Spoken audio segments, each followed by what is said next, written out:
ABP আনন্দ, এগিয়ে থাকে, এগিয়ে রাখে। শান্তনু ঠাকুরের সঙ্গে বৈঠক, দিলীপ ঘোষের বিধানসভা ভোটের রণকৌশল নিয়ে বৈঠক। জানবো এই নিয়ে বিস্তারিতভাবে আমাদের প্রতিনিধি সত্যজিৎ বৈদ্যের সঙ্গে টেলিফোনে কথা বলে। সত্যজিৎ, কি জানতে পারছো এই বৈঠক সম্পর্কে?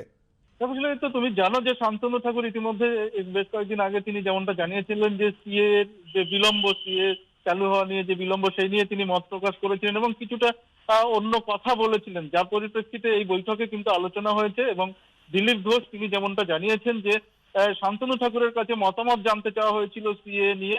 শান্তনু ঠাকুর যেমনটা জানিয়েছেন যে মিডিয়া তার বক্তব্য, এই সংক্রান্ত যে বক্তব্য, সেই বক্তব্য বিকৃত করছে, এমনটাই অভিযোগ করে, এমনটাই তিনি জানিয়েছেন। এবং তার আরো মতামত যে বিজেপি যে আইন করেছে সেই আইন বিজেপি লাগু করতে পারে। এবং এ বিষয়ে দলের পক্ষ থেকে যেমনটা জানানো হয়েছে শান্তনু ঠাকুরকে, যে স্বরাষ্ট্রমন্ত্রী তো ইতিমধ্যেই জানিয়ে গেছেন এবং এই নিয়ে কোনো মতবিরোধ থাকতে পারে না। শান্তনু ঠাকুর যদিও এই বিষয়ে একমত হয়েছেন বলে যেমনটা জানা গিয়েছে। এবং এর পাশাপাশি আরো বেশ কয়েকটি বিষয় নিয়ে আলোচনা হয়েছে এই বৈঠকে। যে বৈঠক যেহেতু বিধানসভা ভোটের যে রণকৌশল, সেই রণকৌশল নিয়ে, বিজেপির যে রণকৌশল, সেই রণকৌশল নিয়ে বৈঠক ছিল। এই বৈঠকে কিন্তু আরো বেশ কয়েকটি বিষয় নিয়ে আলোচনা হয়েছে। তুমি জানো যে ইতিমধ্যেই যে বিজেপির বেশ কয়েকজন, দুজন নেতাকে শোকজ দেওয়া হয়েছিল, সেই শোকজের পরিপ্রেক্ষিতে তারা চিঠি দিয়ে ভুল স্বীকার করেছেন, এমনটাও কিন্তু জানানো হয়েছে এবং যা নিয়ে বৈঠকে আলোচনা হয়। মোট 8 থেকে 10 জন এই বৈঠকে উপস্থিত ছিলেন। দিলীপ ঘোষ যেমনটা জানাচ্ছেন যে তিনি এবং মুকুল রায়, কৈলাস বিজয়বর্গীয়, তারা সবাই উপস্থিত ছিলেন এবং তাদের সামনে শান্তনু ঠাকুর তিনি যেমনটা জানিয়েছেন যে তার মতামত বিকৃতভাবে প্রকাশ করা হচ্ছে। তিনি আসলে দলের সঙ্গে একমত এবং সিএএ আসলে বিজেপি প্রয়োগ করতে পারে এবং সেক্ষেত্রে তার কোনো বিরোধ নেই, এই সংক্রান্ত কোনো বিরোধ তার নেই, এই সমস্ত বিষয় তিনি জানিয়েছেন। এবং তিনি যে দলীয় বিভিন্ন বৈঠকে উপস্থিত হতে পারেননি মাঝে, সেই বিষয়ে কিন্তু দলীয় নেতাদের সঙ্গে তার যা কথা হয়েছে, তিনি জানিয়েছেন যে বেশ কয়েকটা সময় তাকে জানানো হয়নি এবং বেশ কয়েকবার তিনি এখানে রাজ্যের বাইরে ছিলেন, যে কারণে তিনি বৈঠকে যোগ দিতে পারেননি। সুতরাং সব মিলিয়ে বলা যেতে পারে যে এই বৈঠকে কিন্তু শান্তনু ঠাকুর যে একটা অন্য সুরে কথা বলেছিলেন, সিএ নিয়ে যে বিলম্ব নিয়ে তিনি যে কথা বলেছিলেন এবং তার যে বক্তব্য ছিল, সেই পরিপ্রেক্ষিতে কিন্তু তার সঙ্গে দলীয় নেতাদের বৈঠক হয় এবং এই বৈঠকে একটা সমাধান সূত্র বেরোয়। যদিও দিলীপ ঘোষ তিনি জানাচ্ছেন যে তাদের মধ্যে আদতে কোনো বিরোধ ছিল না, শুধুমাত্র এটা আলোচনাই হয়েছে। চিরাদিত্য, ধন্যবাদ সত্যজিৎ। এই বৈঠক প্রসঙ্গে বিজেপি রাজ্য সভাপতি দিলীপ ঘোষ কি বললেন শোনাবো। পরিষ্কার বলেছেন যে আমি মনে করি যে বিজেপি যেমন আইন করেছে, বিজেপি এটাকে ইমপ্লিমেন্ট করবে, অন্য কারো সম্ভব নয়। আর যারা আমার সম্বন্ধে বলছে তারা সিএকে সাপোর্টই করে না, তো তাদের সঙ্গে আমার কি সম্পর্ক? কোনো মতবিরোধ নেই। এটা নিয়ে যে সন্দেহ তৈরি হয়েছে যে হচ্ছে না কেন, মাননীয় স্বরাষ্ট্রমন্ত্রী তো বলেই গেছেন পরিস্থিতি যখন স্বাভাবিক হবে এটা লাগু হবে।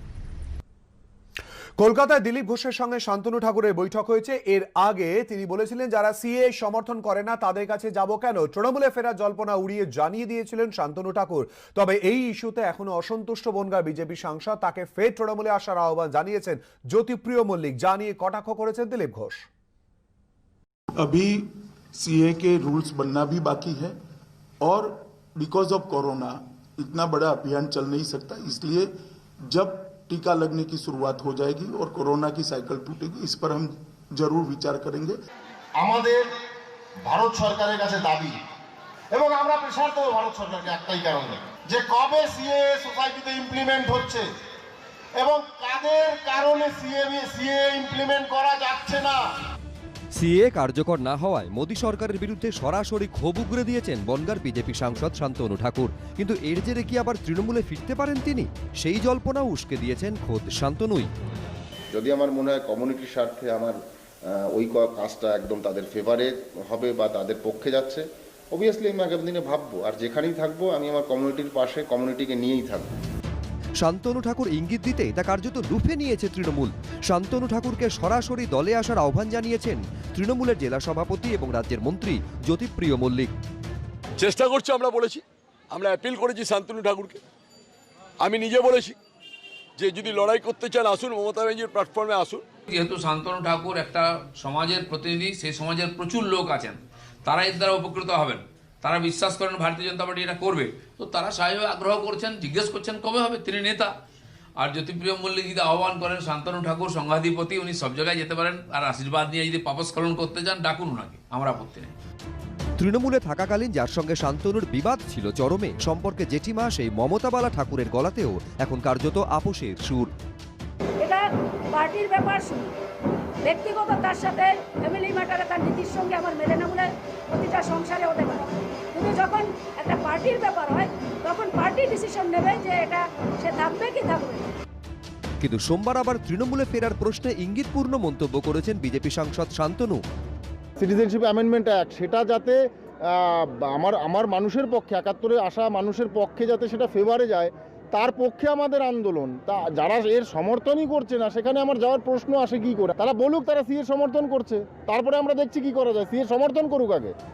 রাজ্যে মতুয়া ধর্মাবলম্বীর সংখ্যা ৩ কোটিরও বেশি। ৭৪টি বিধানসভা কেন্দ্রে মতুয়া ভোটাররা গুরুত্বপূর্ণ ভূমিকা নেন। গত লোকসভা নির্বাচনে বনগাঁ এবং রানাঘাট কেন্দ্র দুটি তৃণমূলের থেকে ছিনিয়ে নিয়েছে বিজেপি। সিএ নিয়ে টানাপোড়েনের আবহে ২১-এর ভোটের ফল কি হবে সেটাই দেখার। সমীরণ পাল, সৌরভ বন্দ্যোপাধ্যায়, কৃষ্ণেন্দু অধিকারী ও দীপক ঘোষ, এবিপি আনন্দ। দুবরাজপুরের ৬০ নম্বর জাতীয় সড়কের বাইপাস না হওয়ায় কেন্দ্রীয় সংস্থাকে নিশানা করলেন মুখ্যমন্ত্রী। দিলেন পোস্টারিং, মিটিং, মিছিল ঘেরাওয়ের নির্দেশ। বিজেপির কটাক্ষ, আগে রাজ্যের মন্ত্রীদের ঘেরাও করা হোক। NH-60 বাইপাসটা 10 বছর ধরে করছে না। এটা হচ্ছে সেন্ট্রাল গভর্নমেন্টের হাতে। ওরা কৃষ্ণনগরেও তাই করেছে, রানাঘাটেও তাই করেছে। জাতীয় সড়কে বাইপাস তৈরি নিয়ে এবার মুখ্যমন্ত্রী নিশানায় কেন্দ্রের অধীনস্থ জাতীয় সড়ক কর্তৃপক্ষ। সোমবার বীরভূমের বোলপুরে মুখ্যমন্ত্রীর প্রশাসনিক সভা ছিল। সেখানে দুবরাজপুরের তৃণমূল বিধায়ক নরেশ বাউরি ৬০ নম্বর জাতীয় সড়কের বিকল্প বাইপাস তৈরির দাবি তোলেন। ৬০ নম্বর জাতীয় সড়ক বীরভূমের দুবরাজপুর শিউড়ি হয়ে মোরগ্রামের দিকে চলে গিয়েছে। এর মধ্যে দুবরাজপুরে একেবারে শহরের মধ্যে দিয়ে গেছে এই জাতীয় সড়ক, ফলে যানজট এবং দুর্ঘটনা দুই বাড়ছে বলে অভিযোগ। এই প্রেক্ষাপটে দীর্ঘদিন ধরেই বিকল্প হিসেবে একটি বাইপাস তৈরির দাবি জানাচ্ছেন দুবরাজপুরবাসী। সোমবার মুখ্যমন্ত্রীর কাছে সে কথা তুলে ধরেন দুবরাজপুরের তৃণমূল বিধায়ক। একটা জিনিস, দুবরাজপুর শহরে NH-60 বাইপাসটা 10 বছর ধরে করছে না।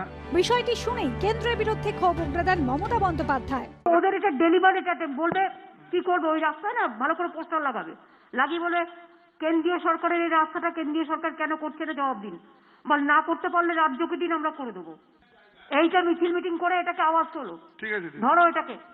আর ওই NHPC যে আছে তাদের ঘেরাও টেরাও করে বলো করবো, আর নালে ফেরত দাও। এদিকে ৬০ নম্বর জাতীয় সড়কে টোল আদায় করে দুবরাজপুর পুরসভা নিযুক্ত এক ঠিকাদার সংস্থা। এই প্রেক্ষাপটে মুখ্যমন্ত্রী আক্রমণে পাল্টা কটাক্ষ ছুড়ে দিয়েছে বিজেপি। তাহলে ঘেরাওয়ের কর্মসূচি ঠিক জায়গা থেকে শুরু হওয়া দরকার তো। একদম প্রথমেই কেন্দ্রে চলে যাচ্ছেন বড় জায়গা, আগে ছোট ছোট জায়গা থেকে সেটা প্র্যাকটিস শুরু হওয়া ভালো। যারা চাকরি পাচ্ছে না, এই যারা এমপ্লয়মেন্ট এক্সচেঞ্জের কার্ড নিয়ে এখনো ভাবছেন চাকরি হবে বা ঘুরে বেড়াচ্ছেন, তারা ঘেরাও করুন আগে এখানকার অফিসারদের। আয়ুষ্মান ভারত কিংবা প্রধানমন্ত্রী কিষাণ সম্মান নিধির মতো কেন্দ্রীয় প্রকল্প রাজ্যে চালু না করা নিয়ে সম্প্রতি বারবার বাকযুদ্ধে জড়িয়েছে কেন্দ্র এবং রাজ্য। এবার জাতীয় সড়কের বাইপাস তৈরি নিয়েও দুপক্ষের মধ্যে চড়ল বাকযুদ্ধের বারুদ। আশাবুল হোসেনা, গোপাল চট্টোপাধ্যায়ের রিপোর্ট, এবিপি আনন্দ। জমি বিতর্কে তার পাশে দাঁড়ানোর জন্য ধন্যবাদ জানিয়ে মমতা বন্দ্যোপাধ্যায়কে চিঠি পাঠালেন নোবেলজয়ী অর্থনীতিবিদ অমর্ত্য সেন। গতকালই অমর্ত্য সেনের পাশে দাঁড়িয়ে প্রতিবাদ মিছিল করেন বিদ্যজনেদের একাংশ। জানিয়ে আজও তৃণমূল বিজেপি চাপানুতর অব্যাহত। শান্তিনিকেতনে অমর্ত্য সেনের বাড়ি জমি বিতর্ক ঘিরে রাজনৈতিক তরজার পারদ চড়ছে। এই প্রেক্ষাপটে তার পাশে দাঁড়ানোর জন্য ধন্যবাদ জানিয়ে মুখ্যমন্ত্রীকে চিঠি দিলেন নোবেলজয়ী অর্থনীতিবিদ অমর্ত্য সেনকে। লেখা চিঠিতে মমতা বন্দ্যোপাধ্যায় লিখেছিলেন, অসহিষ্ণুতার বিরুদ্ধে এই লড়াইয়ে আপনি আমাকে নিজের বোন এবং বন্ধু হিসেবে ধরবেন। উত্তরে অমর্ত্য সেন চিঠি শুরুতেই লিখেছেন, প্রিয় মমতা, যদি আমি আপনাকে এই সম্বোধন করতে পারি। এরপর তিনি লিখেছেন, আপনার সমর্থনের চিঠি পেয়ে আমি খুবই আনন্দিত। এই চিঠি শুধু আমাকে স্পর্শই করেনি, এত ব্যস্ততার মধ্যেও আপনি যেভাবে আক্রমণের মুখে পড়া মানুষের পাশে দাঁড়ানোর সময় বার করে নিয়েছেন তাতে খুব আশ্বস্ত বোধ করছি। আপনার দৃঢ় কণ্ঠস্বর এবং চারিদিকে কি হচ্ছে তা নিয়ে আপনার স্পষ্ট ধারণা আমাকে শক্তি জুগিয়েছে। আপনার আন্তরিক চিঠির প্রশংসা না করে পারছি না। আপনার প্রতি ধন্যবাদ, স্নেহ ও শ্রদ্ধা রইল।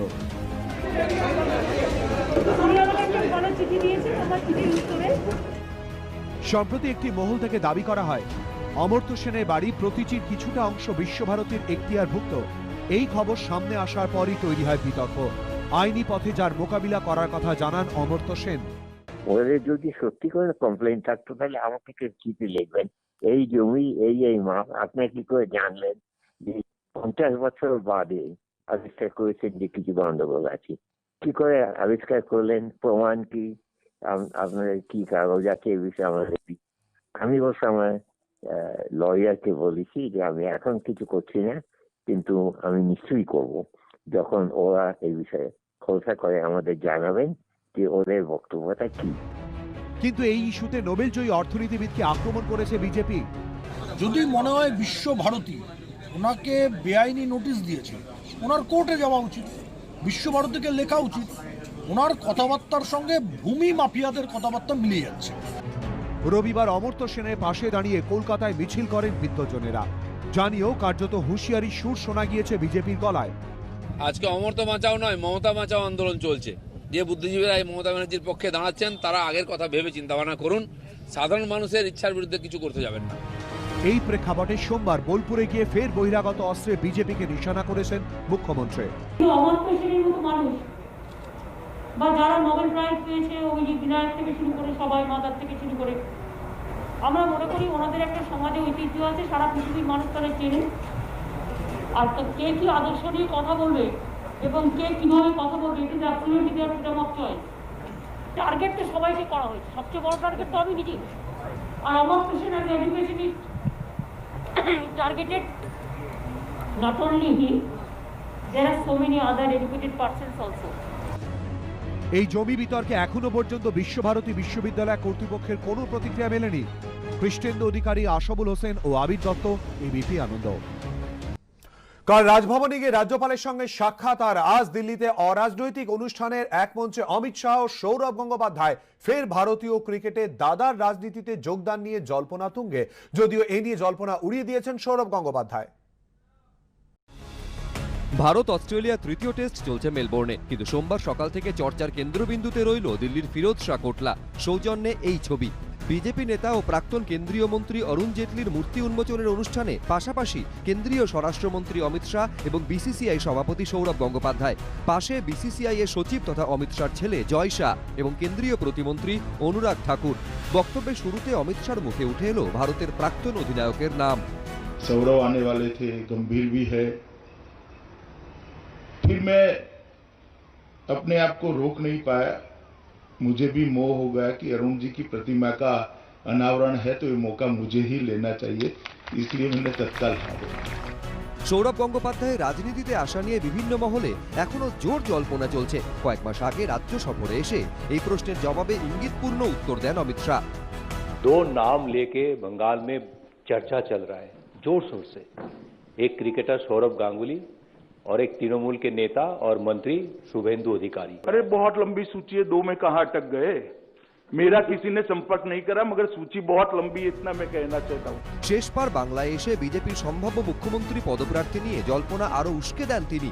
ममता दीदी, आपको हराने के लिए किसी को दिल्ली से आने की जरूरत नहीं है।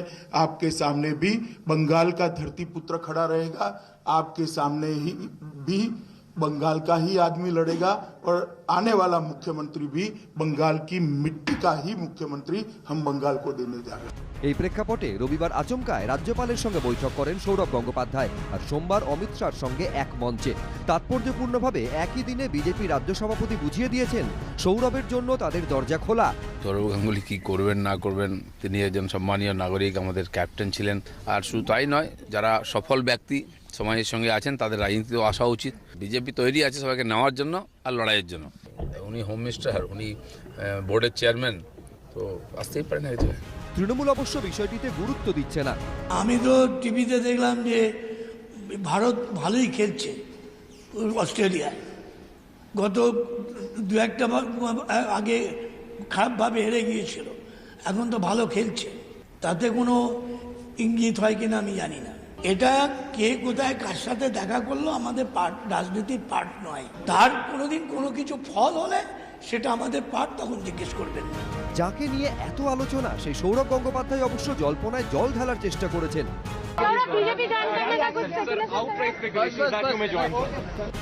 সৌরভ গঙ্গোপাধ্যায়ের নেতৃত্বে খাদের কিনারা থেকেও ম্যাচ জিতেছে ভারত। সেই ম্যাজিক কি ভবিষ্যতে দেখা যেতে পারে রাজনীতিতে? জল্পনা থামছে না। কৃষ্ণেন্দু অধিকারী ও সমিত সেনগুপ্ত, এবিপি আনন্দ। করোনার বিরুদ্ধে যুদ্ধে একেবারে সামনের সারিতে রয়েছেন পুলিশ কর্মীরা। শুধু পথে নেমে ডিউটি করাই নয়, কলকাতা পুলিশের স্পেশাল ব্রাঞ্চের কর্মী বাপন দাস নিজের উদ্যোগে বিলি করে চলেছেন মাস্ক ও স্যানিটাইজার। হাসপাতাল থেকে পথ চলতি মানুষের হাতে এগুলি তুলে দিচ্ছেন তিনি। রেল স্টেশনে গিয়েও মাস্ক বা স্যানিটাইজার বিলি করছেন। মার্চ মাসে লকডাউন শুরুর সময় থেকেই এই কাজ করে চলেছেন কলকাতা পুলিশের স্পেশাল ব্রাঞ্চের এই কর্মী।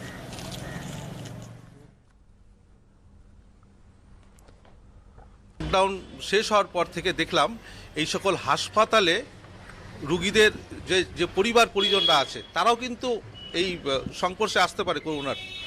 তো তাদেরকে একটু সতর্ক করতে, সচেতন করতে এই আমার যে মাসিক বেতন আছে তার থেকে কিছুটা বাঁচিয়ে মাস্ক, স্যানিটাইজার, সাবান, যে তিনটা অস্ত্র আছে আমাদের, SMS যাকে আমরা বলি, সাবান, মাস্ক, সোশ্যাল ডিস্টেন্স বা স্যানিটাইজার, এগুলো দিচ্ছি।